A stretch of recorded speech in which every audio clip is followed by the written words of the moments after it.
Yes. Yes, let's hear it for Roman. I love it.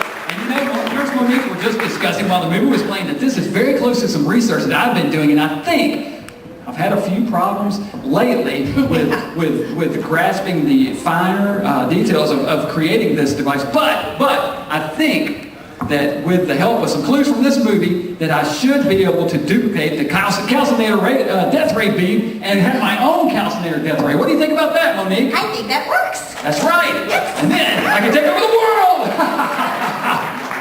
But we'll work on that during the movie. But in the meantime, I'll tell you what.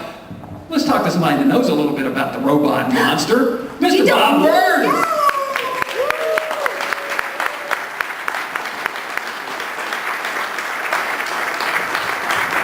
Howdy, Bob. How do you do? I'm glad that you made it again, and after last year, and the year before, and the year before, I think you're a brave man for coming back. I'm hard to kill. That is true. We got that tingler out of your back one year. That was an ugly sight. And Yeah, it was, yeah. we grew boobs one year. Remember that? I remember that, yeah. Yeah, you grew boobs. And then, let's see, what was it last year? What did we do to you last year? I think Well, you turned me into some sort of weird monster in the campus thing. Yeah. It was after we strapped you to an electric chair. Now that was almost fun, what you were saying. Well, we know how to treat guests here on Chiller Cinema. But, to be strapped in an electric chair by Nurse Moan-Eek is kind of a thrill. Electrifying. Nurse Moan-Eek in straps. I keep I wouldn't hearing exactly said that, but that's close, yeah. That's close. So, That's Bob, all. let's talk about the robot monster. Why? Good question. Because of the calcinator death ray. Oh, yes, I forgot. Yeah, you're going to try to save the world with that, right? I'm not going to try to save the world. You're Let's not? just say I'm going to use it for my own purposes. Oh, that's fine. That's good. I go along with that. Okay. That's a good thing. Have Bob's support. So tell me about this movie. You were in a project that had a little something to do with this. You were in your own 3D version of a 3D version of this movie. Yeah. In 1982, MTV, which is, that runs all the great, whatever they run. I'm not sure. I've never figured out any of those. It's not music anymore. It isn't? I have no idea what it is. is. I think it's something. It's like a weird things with stuff dripping and well anyway. But so they wanted to do a 3D version, TV version of Robot Monster. And they had the film, they had the rights to the film, which is in 3D. Now here's a funny part about Robot Monster that most people don't realize. They could only afford the 3D camera for one day. So there's only about 12 scenes in the whole film that are in 3D. The rest are flat as a pancake. And what happened on that, as a result, I saw it at the Paramount Theater in Hollywood, which is one of the few theaters to show the 3D Polaroid system, the two-projector thing. And then when I suddenly saw it, I'm seeing 3D and all of a sudden it disappears. I see stock footage from 1BNBC, Rocket Ship XM, and about 10 other movies that weren't shot in 3D at all. I thought, well, okay, they're using it, it's all right. And then most of the shots, unfortunately, that they used in 3D were the shots of nothing.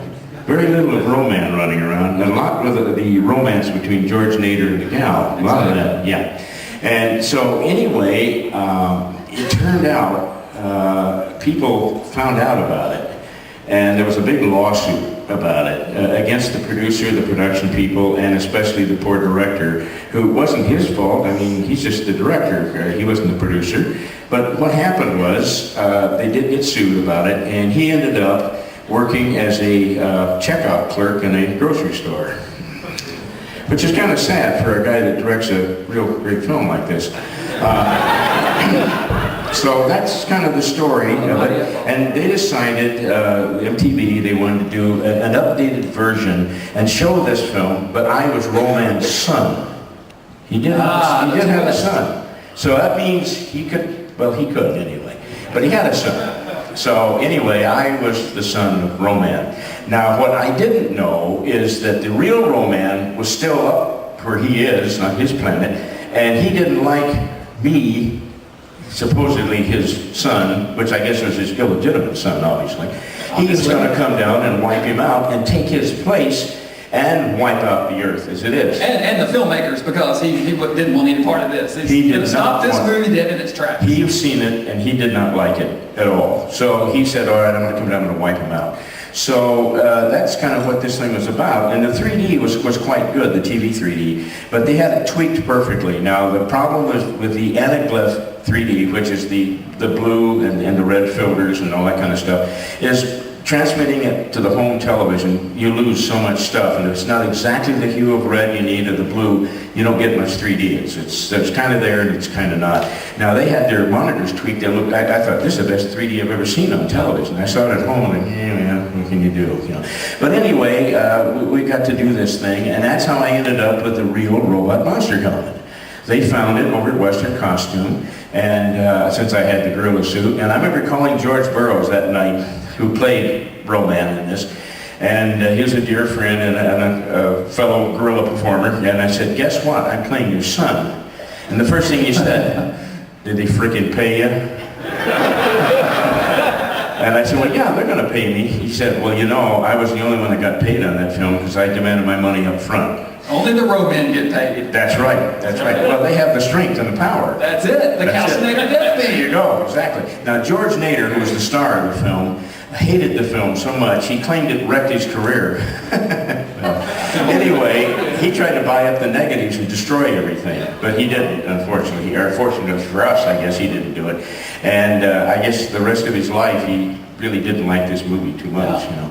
But George liked it because he got paid. Yeah, and he thought it was cool, you know. So he wished me a lot of good luck, and he said, all right, that's blood money. I said, what do you mean? He said, you're going to sweat blood doing it. And I did, but it was fun.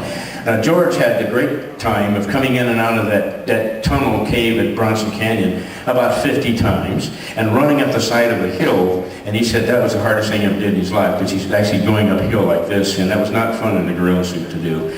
And there's one scene that's actually in the film where he gets the girl, he's carrying her, and she's supposed to be frightened, and she's laughing her head off. If you see the film next time, pay attention to one of the scenes, and she's like, you know, oh well. It's fantastic. And, yeah, so anyway, but Roman does have a sense of humor. Of course. Yeah, he has a sense of humor. And an eye for the ladies. Yeah, well, that's true, he does, yeah. I remember Well, that. we have this 3D movie here, and we're going to show a couple of clips of it.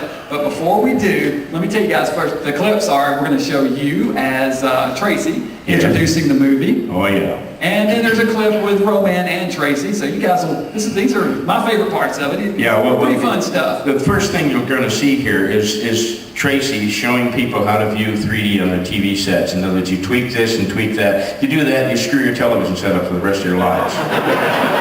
And the 3D isn't any better. Yeah. But it's really great for screwing up your TV. And so, in The Mask, the movie The Mask, it was a thing shot in Canada. It's about this guy, and every time he puts his mask on, they say, put on your 3D glasses, or whatever it is. Well, I got a copy of that, and a friend of mine sent it to me, and son of a gun, if they didn't use that opening, this one on that too.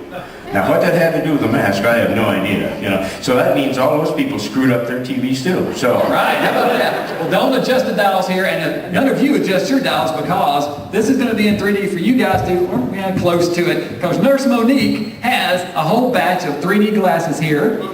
And to further your enjoyment, while she's passing those out, the exotic ones have a little song that goes along with 3D glasses.